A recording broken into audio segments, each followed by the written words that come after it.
Welcome to I'm Your Target Demographic. Today we're talking about wonders of the world once again, and this time we're going to start to narrow in on certain countries. So we're going to talk about today the United States of America and 7 wonders that you need to see while you're there.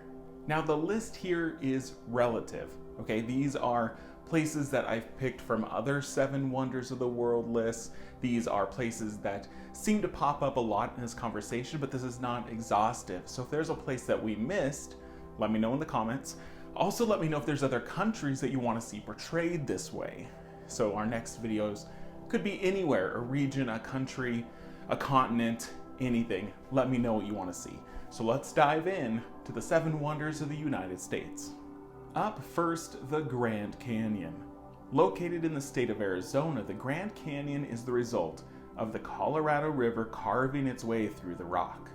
At its highest, the canyon is over a mile deep, and it runs about 277 miles long. It can reach about 18 miles wide at its widest point. Geologists are still studying the canyon using the oldest sediment to try to age how long it's been here. Some portions have been cited as being 50 to 70 million years old, while the end of the river seems to be newer, only 5 to 6 million years old. Some sediment samples, though, are over 1 billion years old, likely present before the canyon was even formed. Up next, we have Yellowstone National Park, primarily in Wyoming, but with portions in both Montana and Idaho. This was actually the very first national park in the United States, established by then-President Ulysses S. Grant. Long before that, Native Americans inhabited this region for approximately 11,000 years, with tribes such as the Nez Perce, Crow, and Shoshone. While the park is primarily forest and grassland, it's the area's volcanic activity that tends to attract tourists. This volcanic system is the largest in North America and one of the largest in the world, even gaining the name supervolcano. A magma chamber, about 37 miles long, runs under Yellowstone, and the largest eruption from this site was about 2 million years ago, its ashes covering a majority of the United States and causing the extinction of many species. It is difficult and maybe even impossible to accurately predict when the next volcanic event might happen here, but until then, tourists come to see the geysers erupting from the ground, most notably the one called Old Faithful. Now we head to another national park, the Redwood National Park. Located in Northern California, this park contains the tallest and oldest trees on the planet. It was a victim to major logging, but a movement in the early 1900s ceased these activities, and soon the national park designation protected what was left. The coast redwood is the tallest tree on Earth, the tallest being the tree nicknamed Hyperion, standing 379 feet tall.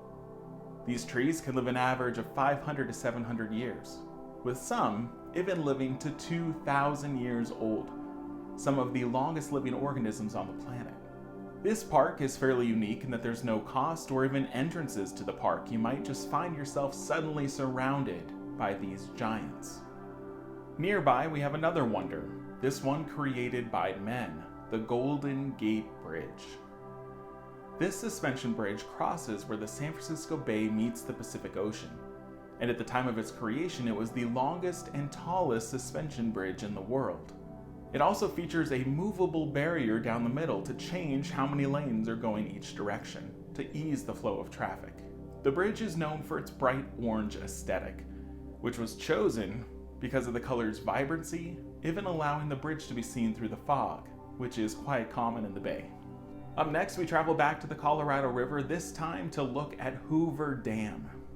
This dam has a few purposes, mainly of which was to control flooding and to allow this river to irrigate the area year-round.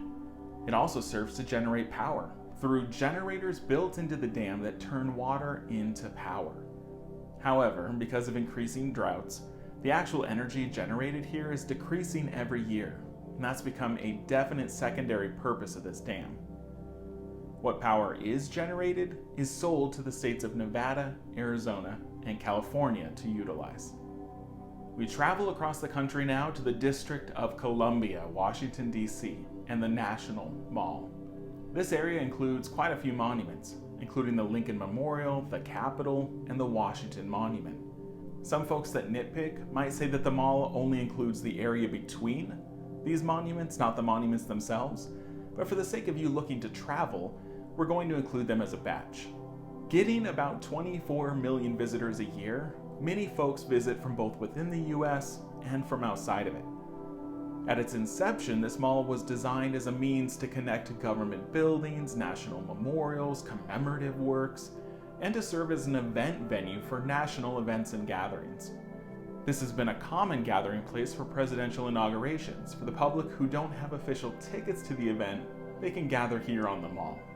For our last wonder for this video, we head north to Alaska, to the highest mountain peak in North America, Denali. The Native American inhabitants, the Koyukon, call the mountain Denali, but it was renamed by the US government to Mount McKinley until it was reverted back to its rightful name, in 1975 by the state of Alaska, and in 2015 by the United States government as a whole. Denali in its original language means the tall one. Absolutely true, considering this mountain is the third tallest mountain in the world, following only Mount Everest and Aconcagua in Argentina. While the mountain peak is the highlight of the park, many other glaciers and mountainsides are worth exploring. And that is it. So, those are the 7 that we pinpointed as places that are either man-made, natural. These are places you need to go visit. So now again, let me know in the comments if there's places we missed, or if there's countries you want to see focused on next. Thanks for watching, make sure you subscribe, and we'll see you next time.